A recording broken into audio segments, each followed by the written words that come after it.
మోహన్ బాబురావు కావచ్చు, భద్రాద్రి జిల్లా ఎమ్మెల్యే కావచ్చు, వలస వచ్చారు. వాస్తవంగా కాంగ్రెస్ పార్టీని గెలిపించింది లంబాడి సామాజిక వర్గం. కొడంగల్లో గెలిపించిన సీఎం 35,000 ఓట్లు ఉన్న లంబాడి సామాజిక వర్గం. ఇక్కడ పొంగులేటి శ్రీనివాస్ దగ్గర 50,000 ఓట్లు ఉన్నాయి. పొంగులేటి శ్రీనివాస్ దగ్గర ఎవరున్నారు? పొంగులేటి గారు.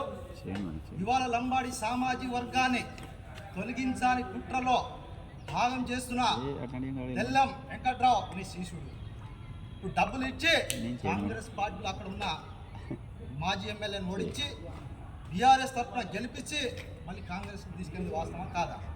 నీది మోసం, నీ స్వార్థం, నీ అవసరాల కోసం పార్టీలు మారుతావు. లంబాడి జాతి ఏది నమ్ముకుంటే అదే చేస్తుంది. పాలేరు ఎలా గెలుతో చూద్దాం. పాలేరులో 50,000 ఓట్లతో లంబాడిలో పొంగులేటి శ్రీనివాసరెడ్డికి ఓడియడంలో కాంగ్రెస్ పార్టీలో ఇవాళ ఫస్ట్ ఓడే దిగటే పాలేరు నియోజకవర్గం లంబాడి ఓట్లు 50,000 ఓట్లు ఎస్టీలో లంబాడిసిలో ఉన్నారు. అది గుర్తుపెట్టుకో. దాంతోపాటు ఉత్తమ్ కుమార్ రెడ్డి, జానారెడ్డి ఈ రెడ్డిలు గెలిచిన కాన్సులు 50, 60, 90,000 ఓట్లున్న లంబాడిసులు ఇవాళ లంబాడి బిచ్చ వేస్తేనే వాళ్ళ కాంగ్రెస్ పార్టీ గెలిచింది. ఇది తెలుసుకోవాలి. వలస వచ్చిన వాళ్ళు లంబడోళ్ళ మీద తొలగించాలి అంటే కంట్రోల్ చేయడం చేత కాదు.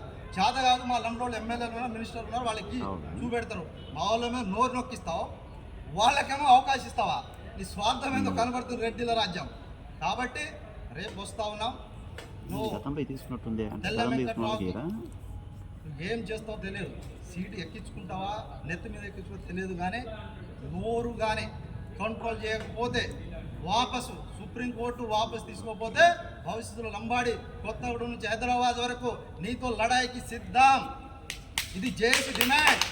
లంబాడి హక్కులు పోరాడుతుందో అనేక మా సంఘాల డిమాండ్. ఆదివాసీ సంఘాలు మాట్లాడుతుందా? ఆదివాసీ 16 సంఘాలు రాష్ట్ర కోఆర్డినేటర్ వాళ్ళు ఏబిసిడి చేసుకుందాం అనేక సార్లు మేము మాట్లాడినాం. ఇవాళ సంఘాలకు పిలిచి నేను పిటిషన్ వేసినా మీరు ఎందుకు రావట్లేదని చెప్తున్నాం. మాకు ఆదివాసీ కాబట్టి రేవంత్ రెడ్డి గారు గ్రామ పంచాయతీ ఎన్నికలు ఉన్నాయి, ఎంపీటీసీ ఎన్నికలు ఉన్నాయి, జెడ్పీటీసీ ఎన్నికలు ఉన్నాయి, లంబాడీల 5,000 గ్రామ పంచాయతీలు ఉన్నాయి. తెలుసుకో ఎవరి పక్షానో తెలుసుకోవాల్సిన బాధ్యత ఉన్నది. రిపీట్ అవుతే భవిష్యత్ కార్యాచరణలో ప్రభుత్వాన్ని కూలుస్తాం, ఎన్నికల్లో ఓడిస్తాం, స్థానిక ఎన్నికల్లో బుద్ధి చెప్తాం, ప్రచారం చేస్తాం. రాష్ట్ర వ్యాప్తంగా జేఏసీ ఏర్పాటు అవుతూ ఉన్నది. ఈ నెల 6, 7వ తారీఖు నాడు కొత్తగూడెం నుంచి స్టార్ట్ అవుతుంది. భవిష్యత్ కార్యాచరణకు సీఎం గారికి మేము తెలియపరుస్తున్నాం.